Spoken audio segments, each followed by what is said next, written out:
ప్రజాపాలన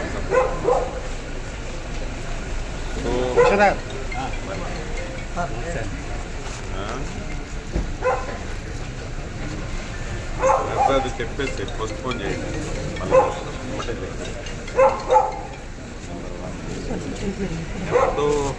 ఈ పార్టీలే కూడా చెప్పే మళ్ళీ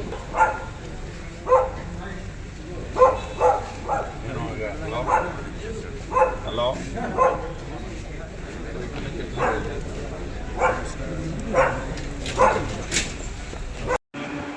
ఎన్నికలు అయిపోయాయి.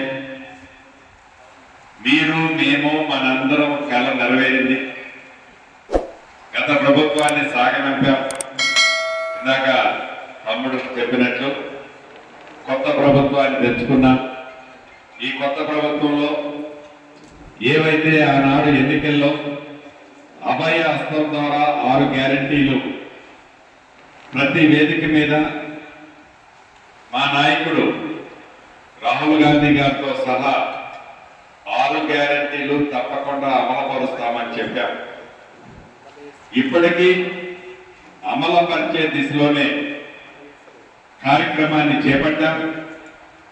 100కి 100% 6 గ్యారంటీలని ప్రజలకు అందించే దాంట్లో మీ అందరి సహకారంతో ఈ ప్రభుత్వం చిత్తశుద్ధితో పని చేయబోతుందని కూడా మనస్ఫూర్తిగా మీకు తెలియజేస్తున్నాను. అంతేకాదు భవిష్యత్తులో ఈ జిల్లా రాజకీయాల్లో తప్పకుండా ఈనాడు అధికారంలో ఉన్న మేమే అధికారంలో ఉన్నాము అనే అహంకారంతో పోకుండా రాబోయే రాజకీయాల్లో మీ సహాయ సహకారాలతో మొన్న ఎలా గెలిచామో, మీ ప్రేమ అభిమానాలతో మీరు మాకు ఎలా ఓట్లు వేయించుకున్నామో దాన్ని మర్చిపోము. భవిష్యత్తు రాజకీయాలతో కూడా అదే మైత్రి బంధంతో మీతో నడుచుకుంటారని కూడా ఈ వేదిక మీద నుంచి మీకు మనస్ఫూర్తిగా తెలియజేస్తున్నాను. అధికారంలో ఉన్న మేము అనే దాన్ని ఎందుకు నొక్కి చెప్తున్నానంటే మీరే ఉన్నారని మీరు అనుకోకుండా ఉండటం కోసం, వారున్నారనేది అనుకోకుండా ఉండటం కోసం మీ అన్నగా మీ తమ్ముడుగా ప్రజలకి మీకు మీ సొంతం ఎప్పుడు ఎవరు అడిగే వ్యక్తులు కాదు. ఇందులో ప్రజల కోసమే ఏ సమస్య ఉన్నా ప్రజల కోసమే వచ్చి అడిగే వాళ్ళమే.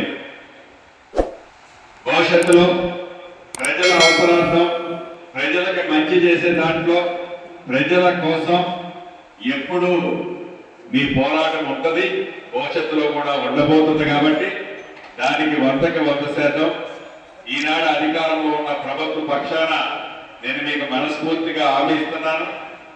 భవిష్యత్తులో మన ఓట్లు ఎంచుకునేటప్పుడు మీతో ఎలా మెలిగామో నడుచుకున్నామో రాబోయే ఈ 5 సంవత్సరాల్లో కూడా అదే రకంగా నడుచుకుంటామని కూడా మనస్ఫూర్తిగా మీ అందరికీ తెలియజేసుకుంటూ మరొక్కసారి ఈ రాష్ట్ర ప్రభుత్వం చిత్తశుద్ధితో అభివృద్ధితో పాటు సంక్షేమ కార్యక్రమాలు చేపట్టాలని ఉందో పెద్దల రేవంత్ రెడ్డి గారి నాయకత్వంలో ఖర్గే గారు, రాహుల్ గాంధీ గారు, సోనియా గాంధీ గారు సూచనల మేరకు ఈ రాష్ట్ర ప్రభుత్వం తప్పకుండా ప్రజల పక్షాన మీరు ఏ రకంగా పోరాడుతున్నారో ప్రజలకి మంచి చేయాలనే ఆలోచనతో ఉంది. కాబట్టి మీ వేవులెత్తు మా వేవులెత్తు ఒకే లైన్లో నడుస్తున్నాం. కాబట్టి తప్పకుండా ప్రజలకి మంచి జరిగే దాంట్లో మనందరం పని చేసుకుందామని మనస్ఫూర్తిగా తెలుపుతూ చివరగా గడిచిన ఎన్నికల్లో మీ సహాయ సహకారాలకి వ్యక్తిగతంగా కాంగ్రెస్ పార్టీ పక్షాన మనస్ఫూర్తిగా మీ నాయకత్వానికి, మీ అందరికీ, మీ అభిమానులకి, సిపిఐఎంఎల్ పార్టీ నాయకత్వం అందరికీ మనస్ఫూర్తిగా అభినందనలు, కృతజ్ఞతలు తెలుపుకుంటూ 2:30కి ఈ ప్రజాపాలన మీద ముఖ్యమంత్రి గారు అర్జెంట్ మీటింగ్ పెట్టారు. మిమ్మల్ని ఇది రాత్రి డిసైడ్ చేశారట. హైదరాబాద్ వెళ్లాల్సి ఉంది కాబట్టి ఎక్కువసేపు మీతో టైం స్పెండ్ చేయట్లేదు.